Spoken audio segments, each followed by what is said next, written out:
kelahiran Nabi Ismail di sini menjadi kisah pertama yang patut untuk disimak. Diceritakan bahwa Nabi Ibrahim dengan istrinya yang bernama Sarah, belum juga dikaruniai seorang anak. Nabi Ibrahim pun terus memanjatkan doa kepada Allah, untuk dianugerahkan seorang anak yang saleh dan taat kepadanya. Suatu waktu, Sarah pun mengetahui apa yang diharapkan oleh suaminya tersebut. Namun ia tidak dapat mewujudkan keinginan suaminya karena dia memiliki kondisi rahim yang mandul. Kemudian, Sarah mendapatkan satu rencana untuk mendekatkan Ibrahim dengan budaknya yang bernama Hajar untuk menikah. Sarah pun berharap, dengan adanya pernikahan tersebut Nabi Ibrahim bisa mendapatkan seorang anak yang saleh dari perkawinannya dengan Hajar. Kemudian pada satu waktu, Sarah mengutarakan rencana tersebut kepada sang suami. Kemudian Nabi Ibrahim berkata, kita harus menanyakannya terlebih dahulu kepada Hajar, apakah dirinya setuju atau tidak. Lalu Sarah dan Ibrahim menanyakan langsung kepada Hajar, dan Hajar menyetujuinya. Singkat cerita, Nabi Ibrahim dan Hajar menikah, dan Hajar akhirnya dapat mengandung anak dari suaminya. Kemudian, setelah mengandung selama 9 bulan, Hajar melahirkan seorang anak yang dinamakan Ismail. Dikatakan bahwa kelahiran Nabi Ismail ini merupakan jawaban dari doa yang selalu dipanjatkan Nabi Ibrahim kepada Allah, bukan tanpa alasan. Ternyata istri dari Nabi Ibrahim mempunyai kondisi rahim yang mandul sehingga dirinya tidak dapat mengandung seorang anak. Kisah Nabi Ismail pertama yang patut disimak adalah kisah kelahiran dari Nabi Ismail. Kisah Nabi Ibrahim dan Hajar terus berlanjut. Sejak mendapatkan jawaban itu, Hajar segera kembali ke tempatnya semula bersama Ismail. Sedangkan Ibrahim kembali melanjutkan perjalanan menuju Syam. Dalam perjalanannya, Ibrahim kemudian menghadap Ka'bah dan mengangkat kedua tangannya lalu berdoa kepada Allah. Ya Tuhan kami, sesungguhnya aku telah menempatkan sebagian keturunanku di lembah yang tidak mempunyai tanam-tanaman di dekat rumah Engkau, Baitullah, yang dihormati. Ya Tuhan kami, yang demikian itu agar mereka mendirikan salat. Maka jadikanlah hati sebagian manusia cenderung kepada mereka dan beri rezekilah mereka dari buah-buahan. Mudah-mudahan mereka bersyukur. Q.S. Ibrahim 37. Di sisi lain, Hajar kembali menemui Ismail dan mulai menyusuinya. Selama beberapa hari Hajar hidup dengan persediaan minum yang telah dibawanya. Namun tiba di suatu hari, persediaan air itu semakin lama habis. Ia menjadi haus. Begitu pula dengan bayinya. Ismail kecil pun hanya bisa menangis saat ia kehausan. Hajar hanya bisa memandangnya dengan rasa kasihan. Karena tidak tahan, Hajar kemudian pergi meninggalkan Ismail untuk mencari bantuan. Sampailah Hajar di Bukit Safa, sebuah gunung yang tidak jauh dari keberadaannya semula bersama Ismail. Hajar berdiri di bukit itu dan menghadap ke lembah untuk mencari tanda-tanda keberadaan manusia lain yang bisa membantunya. Namun, ia tidak melihat satu orang pun yang berada di sana. Kemudian Hajar memutuskan untuk pergi ke lembah hingga sampai di Bukit Marwah. Dia mencoba berdiri dan mencari pertolongan. Namun tetap saja tidak ada manusia lain yang terlihat di sana.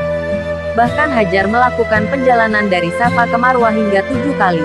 Namun masih saja nihil.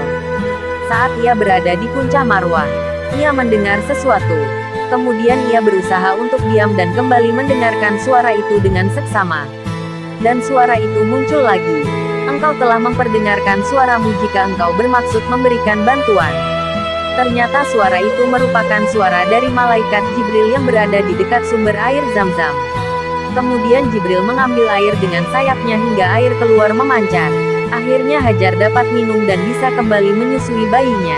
Kemudian malaikat Jibril berkata, janganlah kamu takut ditelantarkan, karena di sini adalah rumah Allah, yang akan dibangun oleh anak ini dan ayahnya dan sesungguhnya Allah tidak akan menyia-nyiakan hambanya.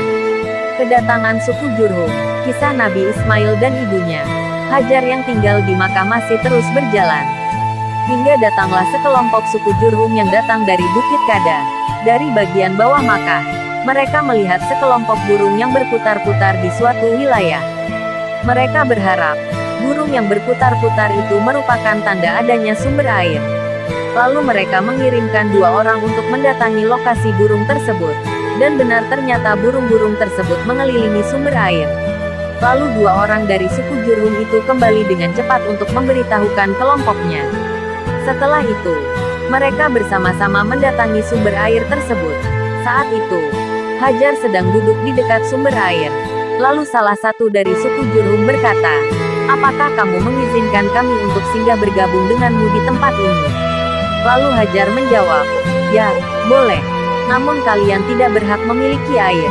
Kemudian mereka pun menyepakatinya. Hajar pun senang dengan keberadaan keluarga Jurhum. Dirinya tidak merasa kesepian lagi. Dan mereka pun tinggal bersama dengan rukun. Bahkan Ismail mulai belajar bahasa Arab dari keluarga Jurhum. Ismail pun tumbuh menjadi anak yang pintar dan berakhlak mulia seperti yang diajarkan ibunya. Hari demi hari berlalu. Ismail pun tumbuh menjadi seorang dewasa. Saat inilah ia akan bertemu dengan ayahnya, Nabi Ibrahim. Mimpi Nabi Ibrahim dan perintah berkurban.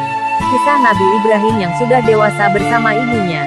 Kemudian bertemu dengan ayahnya Ibrahim yang datang menemui untuk melepas rasa rindu. Nabi Ibrahim kemudian bisa menjalani hari bersama anaknya tercinta. Lalu pada suatu hari, Ibrahim bermimpi bahwa ia menyembelih putranya, Ismail.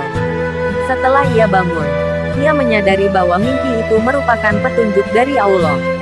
Kemudian, Ibrahim suatu hari mendatangi anaknya lalu menyampaikan mimpi yang dialaminya.